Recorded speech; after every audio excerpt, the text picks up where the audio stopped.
On August 10th, Hindenburg released a report that alleged multiple counts of conflict of interest on part of SEBI chairperson Madhabi Puri Buch and her husband. Since then, there have been a number of other stories that have come out, many investigations, many such allegations. But the government of India has not commented on it, far from initiating any kind of action. And Madhabi Puri Buch continues to hold the position of the SEBI chairperson. To make sense of what all these allegations are, and to also understand what the way forward should be, I caught up with senior journalist Paranjoy Guha Thakurta, who not just gave us information on what these allegations are, but also tried to understand the government's reaction to all of this. But before I go across to the interview, a quick request from all of us here at the News Minute. Over the last few weeks, months, and even years, you might have seen some of our coverage, both in terms of text stories as well as videos, questioning these corporate giants and also the government for any kind of conflict of interest. We can raise our voice against all this and question those in power because we don't take money from any of these corporations. We depend only on you, our TNM subscribers, our readers and our viewers to keep us going. So if you're not already a TNM subscriber or a News Laundry subscriber, then I request you to become one immediately. Do you find enough grounds, based on the accusations that we've seen in public domain, for an independent, in-depth investigation against Madhabi Puri Buch? Yes. Why is that? She has issued at least two statements on she and her husband. Okay. The second Hindenburg report came out on the 10th of August. The following day, she issued a statement, a press statement. Then a lot more happened after that. And most recently, she has issued another statement seeking to clarify her position. And this statement happened when, after there were 4 press conferences held by Congress spokespersons, notably Pavan Khera. The first one was on the 2nd of September, then it was the 6th of September, then it was the 10th of September, and most recently on the 14th of September. In the meanwhile, ICICI Bank, SEBI, the Securities and Exchange Board of India itself has issued a statement unsigned, and she has argued that there's nothing wrong. I have gone through all these documents, and in my opinion, several questions have not been answered. And we can look at all these questions in detail, but the short point that I want to make. She says everything was disclosed. All that has come out. And we can talk about all that has come out, and a lot has come out. The question I have, who did she disclose these to? Was it the Ministry of Finance? She's the chairperson of the Securities and Exchange Board of India. She is the chairperson of the Securities and Exchange Board of India. She was appointed as the whole-time member of SEBI on the 5th of April 2017. She was born on the 12th of January 1966. You can calculate her age. 5 years later, in April 2022, she became the chairperson. Now, if everything is above board, everything has been disclosed, who has she disclosed to? As a whole-time member, she could have disclosed it to the board of the Securities and Exchange Board of India, which was then headed by her predecessor, Ajay Tyagi. As chairperson, who does she disclose it to? To her board, to the administrative ministry, the Ministry of Finance, or to those who appointed her. Who appointed her? The Appointments Committee of the Cabinet, in this case comprising Prime Minister Narendra Modi and the Union Home Minister Amit Shah. Let's say that everything she's saying is correct and she has disclosed everything. The question that would then arise, has the Prime Minister done anything about it? If the Prime Minister was fully aware of what was happening, then how come he has allowed her to continue. Look, the last set of questions that were raised, in my opinion, are very, very, very significant. What were these? As the SEBI chief, did she have access to what is called unpublished price sensitive information, even as she was allegedly investing money in listed securities of companies? Number two, and these are questions, not my questions, questions raised by Pavan Khera. Yeah. Two, when did she disclose these? Mm-hmm. What were the dates she made certain investments? And what were these investments? These were not small investments. These were fairly substantial investments. Mm-hmm. It has been alleged by Pavan Khera in his fourth press conference held on the 14th of September, after she issued that last statement of hers, that between 2017 and 2013, while she was the whole-time member of the Securities and Exchange Board of India and then its chairperson, she traded in listed securities worth 36.9 crore rupees, nearly 37 crore rupees. Yes. Okay. And Pavan Khera and others have contrasted her with a former chairman of SEBI, a former IAS officer, Mr. M. Damodaran, who gave up 50 shares of the State Bank of India when he took up his job. But Mr. Damodaran, in his interview to Karan Thapar, has said, I don't know whether she recused herself, whether she disclosed, until he knows whatever information he has, he's willing to give her the benefit of the doubt. Now, did she or her family members disclose all that is today in the public domain? There are so many things that one has to go step by step. Yeah. These concern herself and her husband, Madhabi Buch.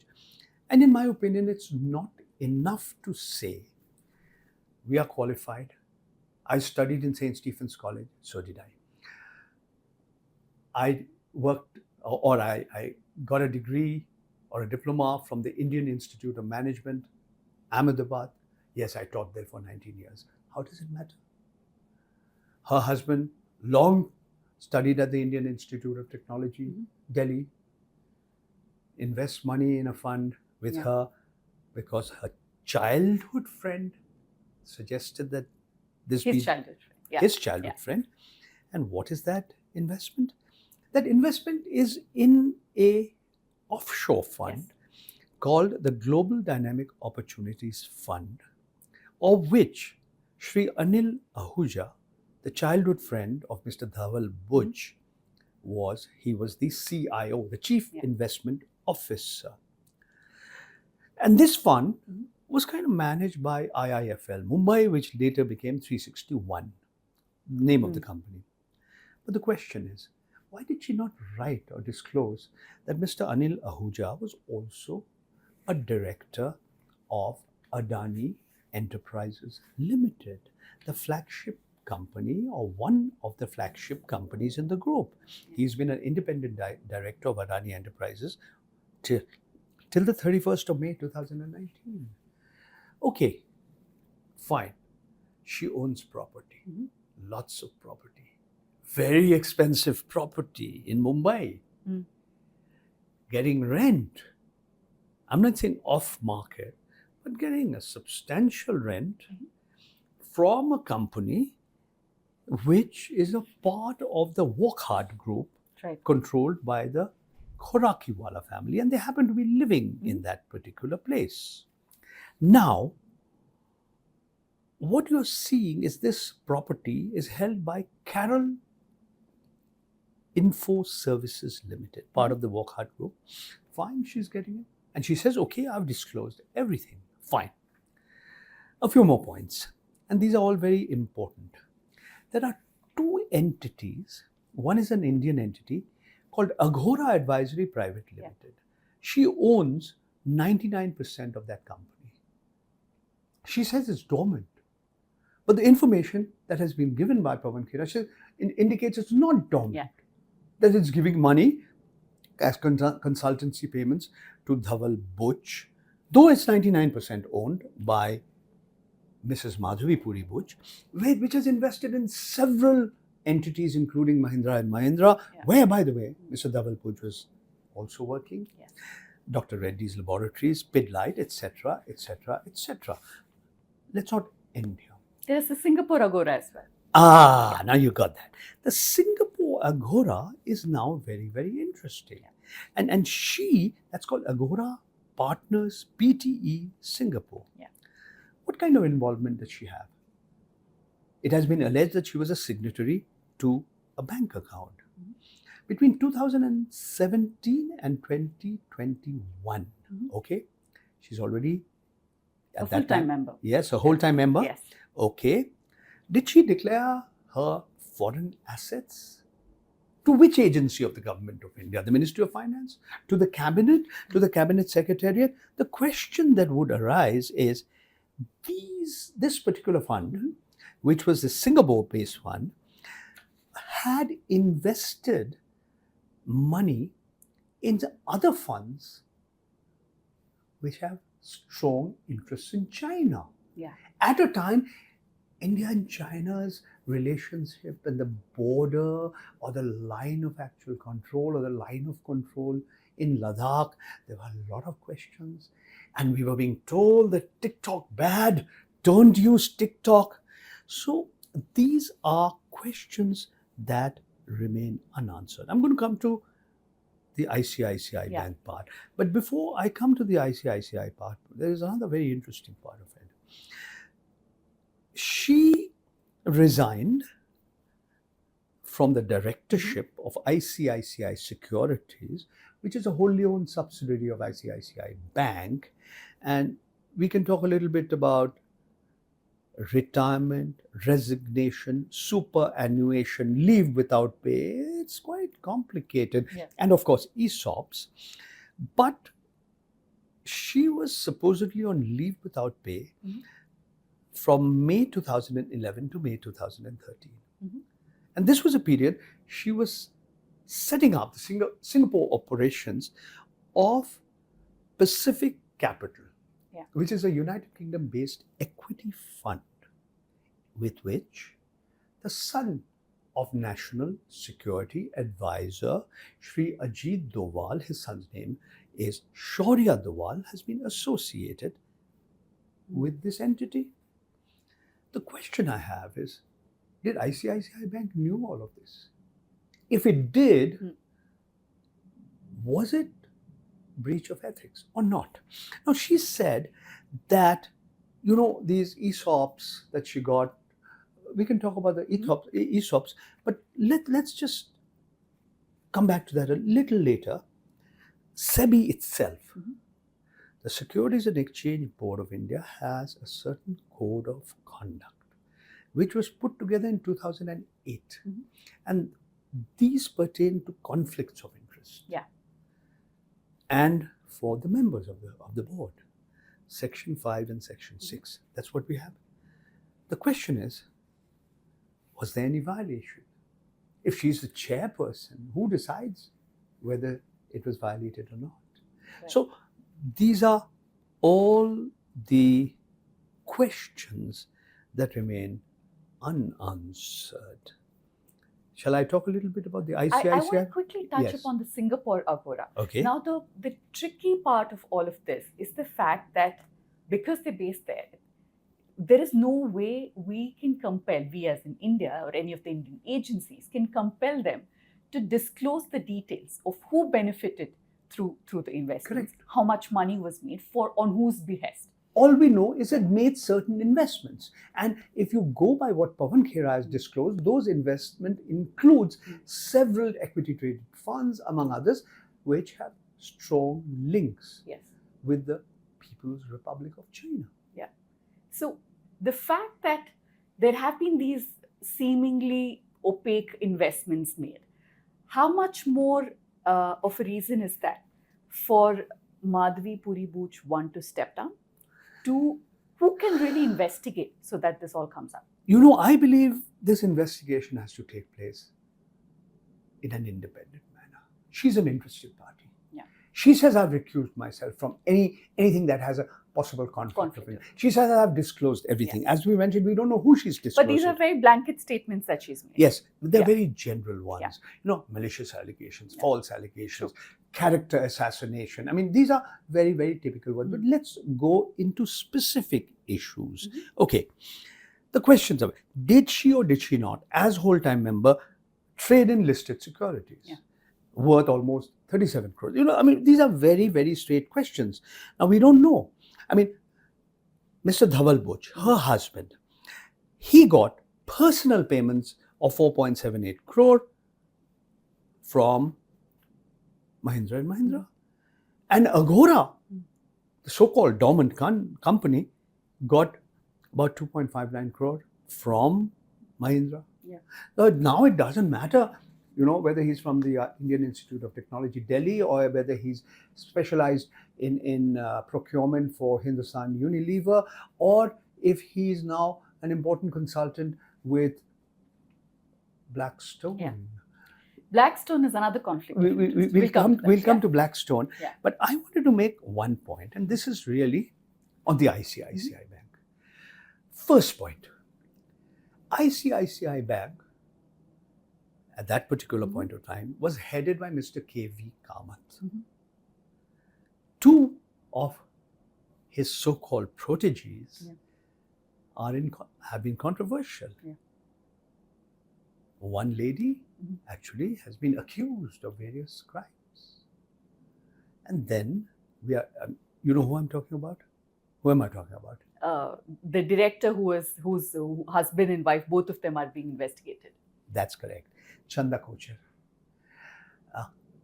As far as Madhabi Puri Buch is concerned, she too worked under Mr. Kamath. Yeah. Why should the Supreme Court of India choose Mr. Kamath to serve as a member of a committee that would be examining SEBI's role in handling the Adani case? So to me, that too is conflict of interest. Yes. This was a Supreme Court of India appointed committee. This is the Supreme Court of India headed by the Chief Justice of India, Mr. D.Y. Chandrachud. Yeah. Let's step back. I want to come back to the committee because that isn't the only conflict of interest. There are several more, but we'll come back to that. Yeah. Mrs. Madhabi Puri Buch joined ICICI Bank in 1998. In April 2009, that is more than 10 years later, she retired from the ICICI Bank and joined its wholly owned subsidiary, which is ICICI Securities, which deals with securities. And she served as its director and chief executive officer, CEO, till May 2011. Now, this ICICI Securities was unlisted, and later it was listed. That was much later in 2018. Okay. She resigned from the directorship of ICICI Securities and moved to Singapore. Now, again, what's it, leave without pay? Was it a sabbatical, so to say, from May 2011 to May 2013? This is the same time she worked with Pacific Capital. Therefore, the question is, again, ethics, what does the bank think about it? Let's move on a little further. In the first press conference headed by Pawan Khera, it said that she had got about 16.8 crores from both ICICI Bank and ICICI Prudential. On the 3rd of September, ICICI responded. A complicated response, but a response nonetheless, and your readers, your viewers should know what these responses were. But let's look at the big picture. What does the big picture here tell you? Okay, she had an average salary of 1.3 crores per annum between 2007 and 2014. She got retirement benefits from 2016-17 to 2021 worth 2.77 crores, more than twice that amount. I'm not saying anything about legality, illegality. I'm just stating some facts. In the 13-year period between 1998 and 2011, she got a total salary of almost 20 crore. She got retirement benefits worth nearly 30 crores. Would you like a job like that? I would like a job like that. Okay.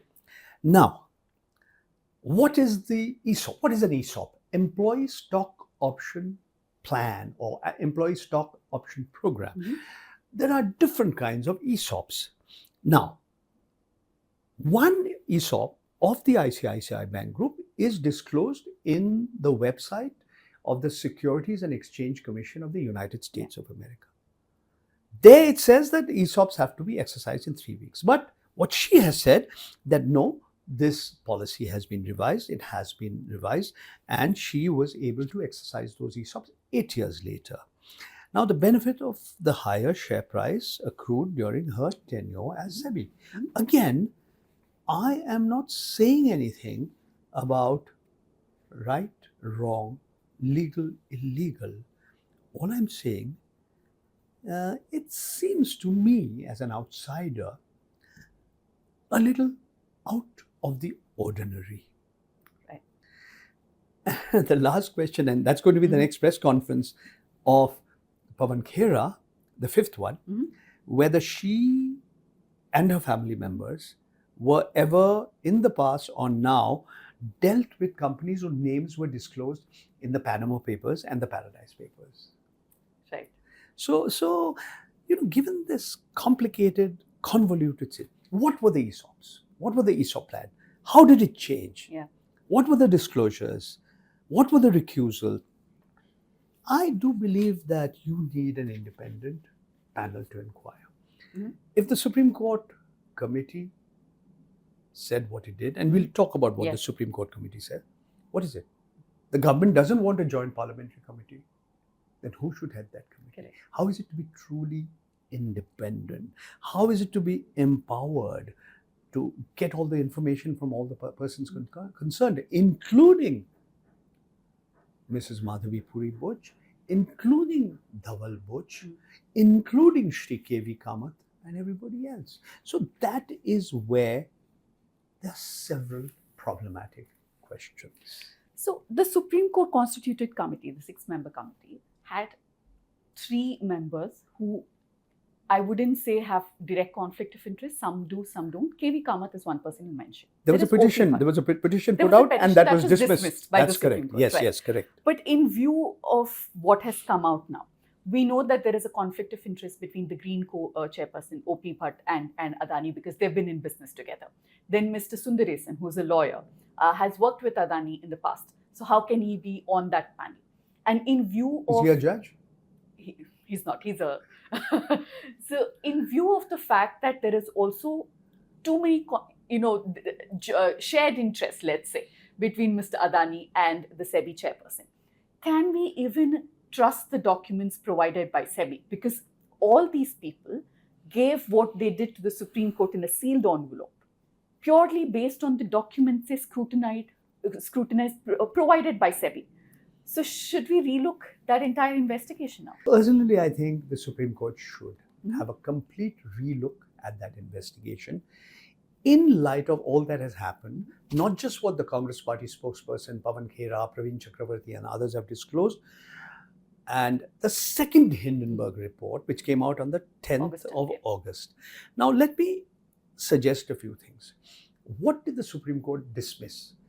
The petitioner's demand for a special investigation team that would be appointed by the court or the CBI, the Central Bureau of Investigation. Now, to me, there are 2 or 3 very important issues that need to be discussed.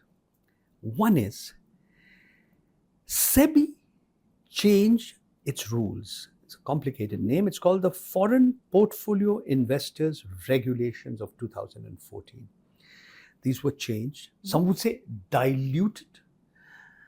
But certainly they were changed in 2018 and 2019. And by the way, this is mentioned in the Supreme Court's report, Right. which talks about a chicken and egg situation, a journey without an end, and so on and so forth. Now, what did these regulations, what were they all about? Mhm. They were all about what are called ultimate beneficial owners, Yeah. or plain simple beneficial owners. These are entities which are sometimes called shell companies. They're set up in tax havens like Bermuda, like British Virgin Islands, like Mauritius, like Cyprus, like Singapore, and so on and so Yes. forth. Typically, there are layers and layers and layers. And to move from layer A to B to C to D to E, to find out who is the ultimate beneficial owner. To simplify this for our viewers, essentially you're saying there is a UBO, somebody who is finally getting the money, and there are multiple people who act as fronts. Who's the right? ultimate owner? Now, why Yeah. is this important? Yeah. SEBI's rules say that you cannot, if you are the promoter, you're the promoter group of a company, and your shares are listed in the stock exchange for the public at large, the promoters group cannot hold more than a certain threshold level, 75%. Yeah. Now, if you turn out that some of these entities, the ultimate beneficial owners, are hypothetically, say, Mr. Gautam Adani's brother, Vinod Adani, who happens to be a citizen of Cyprus, then you are breaching the rules that SEBI has laid down. Yeah. Now, let's move on further. And what you see, and this is what the second, and this is what is confirmed by the Supreme Court and the second Hindenburg Research report as well, you have another set of rules which are called the LODR, the SEBI Listing Obligations and Disclosure Requirements Regulations 2015. Now, in 2018, these were changed. She was very much there, either as She's a full-time member at the time. That's correct. Whole-time member, and then became a chairperson. Now, what do these do? These define who is a related party. Yeah. Who is not a related party. If you have what is called a related party transaction, it has to be disclosed. So if Mr. Gautam Adani's older brother, Vinod Adani, even if he's a non-resident Indian, even if he's a citizen of Cyprus, is he a related party? Yeah. Is your husband related party to you? Is your brother-in-law related? Yeah. So these are, you put out dozens and dozens and thousands of pages of documents, but this is the crux of the matter. And the last point that I want to make in this context is that, look, after the first Hindenburg Research report came out, and for your information, I was the only journalist mentioned in that report that came out in January of 2022. 23. I'm so sorry, about 2023. Soon afterwards, the Supreme Court of India said, please probe into the matter. You, SEBI, we trust you. Go ahead and probe. On the 3rd of March, okay, this is 23rd of January 2023, 3rd of March 2023, the Supreme Court directs SEBI to expeditiously conclude its investigations in 2 months. Yeah. There are 24 investigations. Yeah. It gets extensions. Yeah. Where are we today? We're in September 2024. And in May, they said 23 of them are complete. They They're said, stuck on one. That's right. Yeah. First it was 2 that was remained to be complete. Now there's only 1, which is almost complete. We are still waiting for it to be completed. Yes. Now this is, I'm sorry to say, raises too many questions. We don't know what is there. Okay, you can say the rules are such that SEBI is not obliged to tell you what these investigations are, what the details are. It has to serve a show cause notice, then it has to have the concerned person against whom the show cause notice, that those entities have the right to reply. They can go to the Securities Appellate Tribunal. Yes, it can drag on for years and years and years. Remember the Reliance, the Chota Bhai Ambani, Anil Ambani case. The Rafale case. Suddenly, she points out all that. That's all the terrible things he's done. He's been banned from, he and his associates, his entities have been banned from participating in the stock market. How long has it taken them? How long? I mean, SEBI, she says, and rightly so, as a chairperson, she doesn't know SEBI deals with hundreds, if not thousands of cases, and many of them don't come up to the chairperson. Fine. Why do certain cases happen quickly? Why do certain cases take one hell of a long time? Despite Pooja? deadlines. And there are several issues of conflicts of interest. She met Mr. Gautam Adani on 2 occasions, 11th of August 2022 and then the 3rd of October 2022. The first was ostensibly to discuss the open offer applications of Ambuja Cements and ACC, which was earlier Associated Cement Companies. We know through Mr. Vinod Adani, an offshore entity acquired the cement interests of Wholesale, and virtually overnight, the Adani Group became the second largest producer of cement in India. The second meeting, we don't know what the agenda was. But even as I say all these things to you, there are so many more questions that remain unanswered. And honestly, I don't know the answers to these questions. Yes, you were wanting to I ask wanted me. to talk about this very important character in this entire saga, Mr. Anil Ahuja, who is a childhood friend of Dhaval Buch.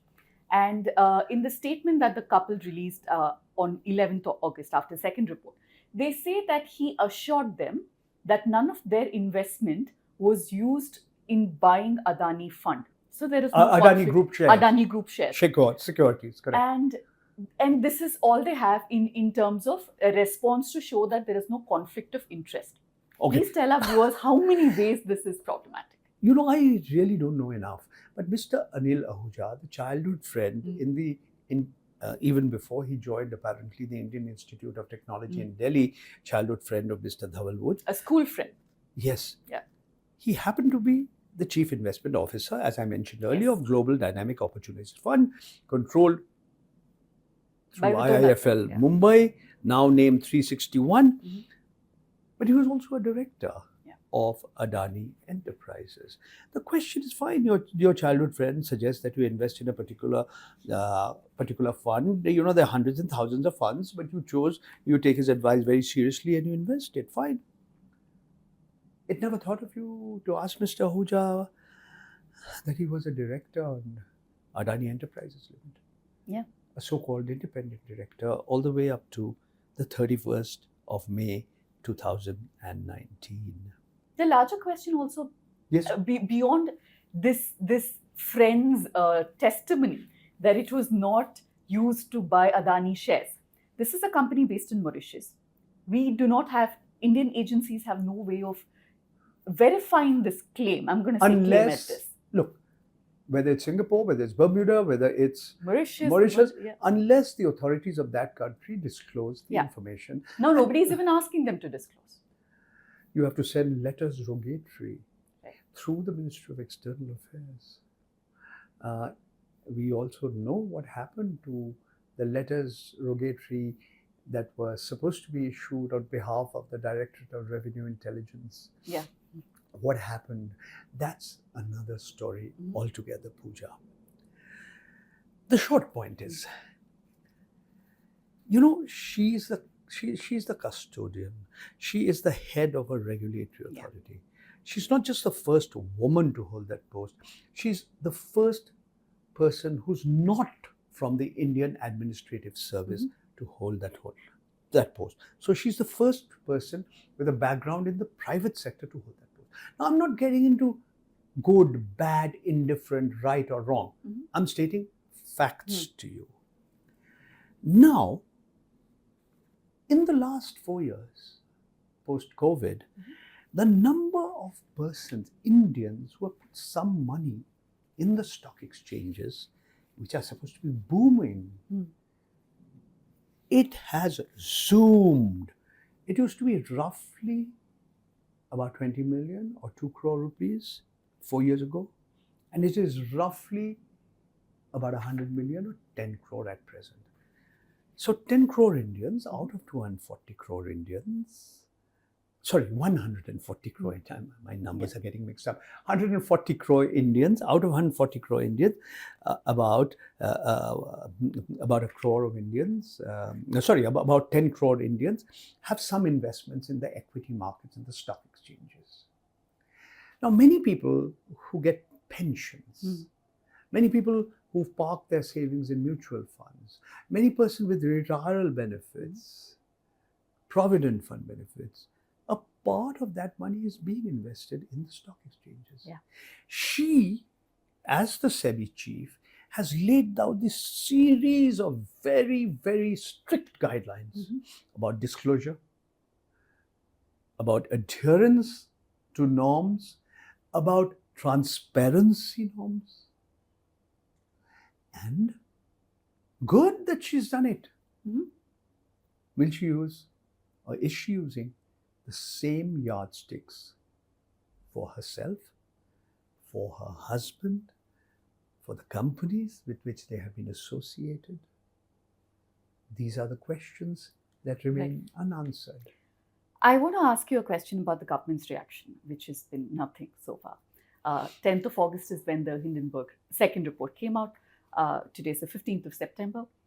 We haven't heard the government say anything, far from initiating any kind of action or investigation. We've had off-the-record quotes from big wigs in North Block, where the Ministry of Finance is located. Where journalists like you and me will never have access to that. So we go by the... And we have off-the-record quotes by a member, whole-time member of SEBI, tells scroll.in that, she says she recused herself, and she told us everything, she disclosed everything. But I, as a whole-time member, didn't know what was happening until I read this Hindenburg report of the 10th of August. So, off the record, on the record.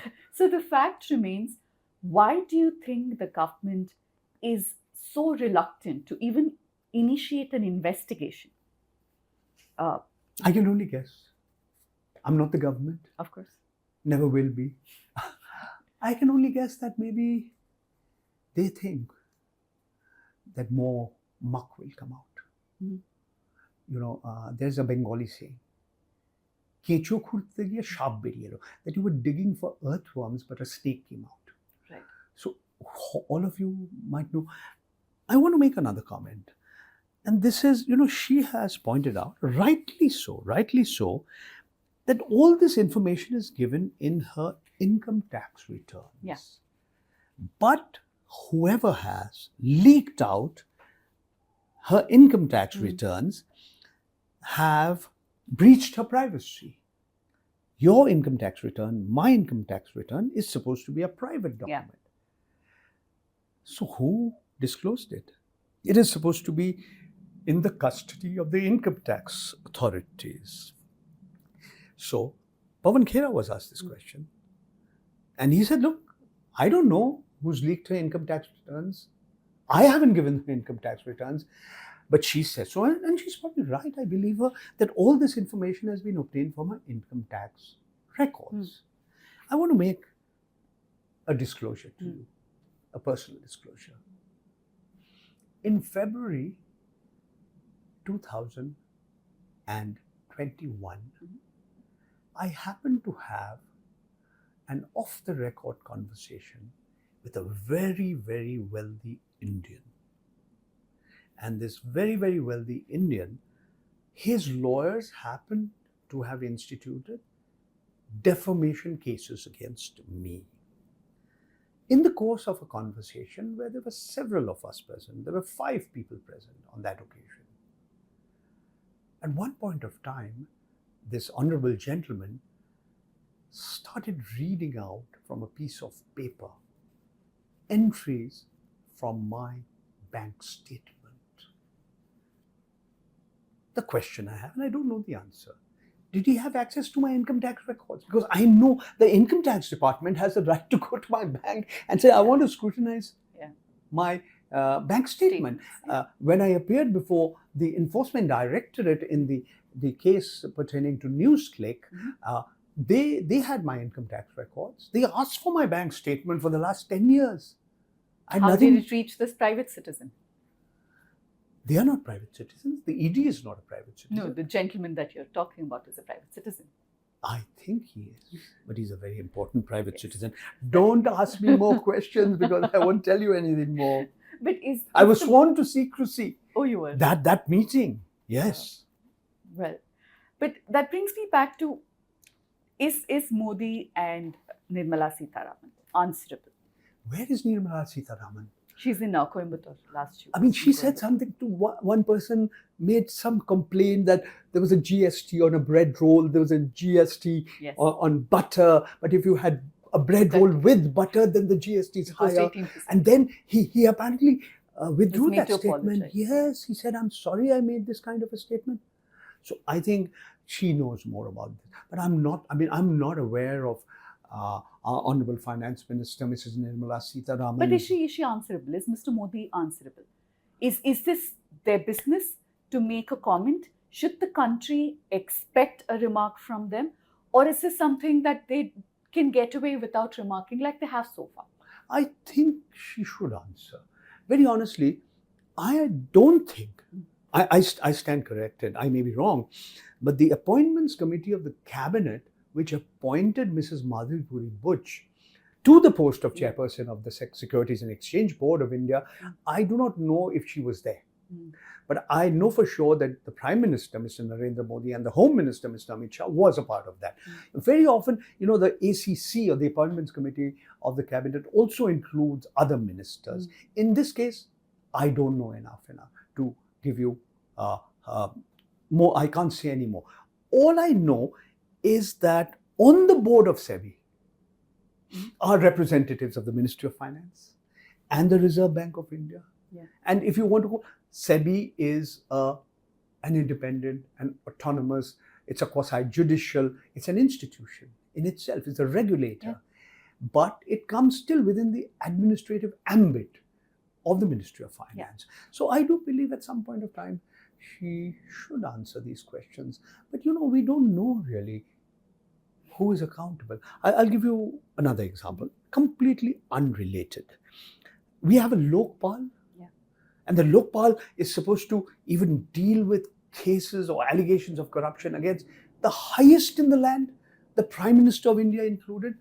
Recently, there was a petition moved before the Lokpal, which is Justice Khanwilkar, the former judge of the Supreme Court of India.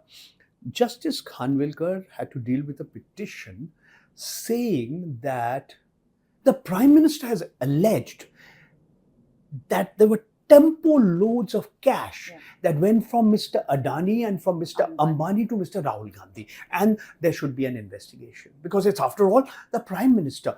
But I understand that the Lokpal, Mr. Khanwilkar, Justice Khanwilkar, said that, these were election speeches made in the heat of electioneering, could be even propaganda, something to that effect. I honestly haven't read it, but it was dismissed. So I do think we need greater transparency in public life. Those who make statements, including all the statements I have made to you, we should be held responsible and accountable for our statements and whatever we say in the public domain. This is, as far as I'm concerned, I'm interacting with you in the public domain. I'm not having a private conversation with you because you're going to put this up on YouTube, on News Minute. So everything I say, I should be willing to say, this is how I've got it. So, and I'm attributing, this is what Mr. Pavan Khera has alleged. This is what Mr. Ravi Nair has said about what is happening in Switzerland. This is what Mr. Abir Dasgupta has said in the morning context, that, when you talk about the names being redacted in the Swiss in the Swiss court, why they were redacted, but why it is fairly clear that these are all dealing with the Adani group, and the so-called unnamed associate is a citizen of Taiwan by the name of Shri Chang Chung Ling. By the way, we do have a detailed copy on that. You can visit the News Minute website. The link is also in the description if you want to know what the connection between all of them is. It is written in great detail by Mr. Ravi Nair. But I want to ask you last couple of questions. Based on what you've seen and what you've been following, is there enough link established in your mind, at least enough for an investigation between the SEBI chairperson and the Adani group? Yes. Should that be probed? Yes. By whom? It should be probed by an independent panel or an independent person free from political and other economic pressures. It could be a joint parliamentary committee. It could be a committee headed by a person, a retired judge of the Supreme Court, appointed by the Supreme Court of India, a so-called special investigative team. But sometimes, even after these teams prepare a report, as they have in the Pegasus matter, and I'm one of the petitioners in the Pegasus matter, nothing has happened. Yeah. Or it could even be given to India's so-called premier investigating agency, that's the Central Bureau of Investigation. Right. How independent these are or will be is a difficult question, but I do think there is need for an independent probe into the connections between the Honorable Chairperson of the Securities and Exchange Board of India, Mrs. Madhabi Puri Buch, and the conglomerate headed by Shri Gautam Adani, supposedly the richest man in India at present and one of the richest men in the world, and his associates, his business associates, his relatives, including his older brother, Vinod Adani. My last question to you, should the SEBI chairperson step down for any of these investigations to be free and fair? Yes, relatively. Yes, I think so. Her term is there till next year, early next year. But I think if an independent investigation happens and if she is asked to appear before this independent investigation, whoever heads it, whatever kind of a panel or committee it is, it would be in all fairness that she steps down. It's the same story, but you cannot be a judge. Yeah, you can't judge yourself, and that's why there was so much criticism when the former Chief Justice of India, Justice Ranjan Gogoi, at one time sought to investigate allegations against him, sexual harassment allegations made by, at that time, an employee of the Supreme Court of India. So I think she should step down if the investigation is to be truly independent. Right. I will leave it at that for today, but we'll continue tracking the developments. It's very fast-paced. Thank you so much.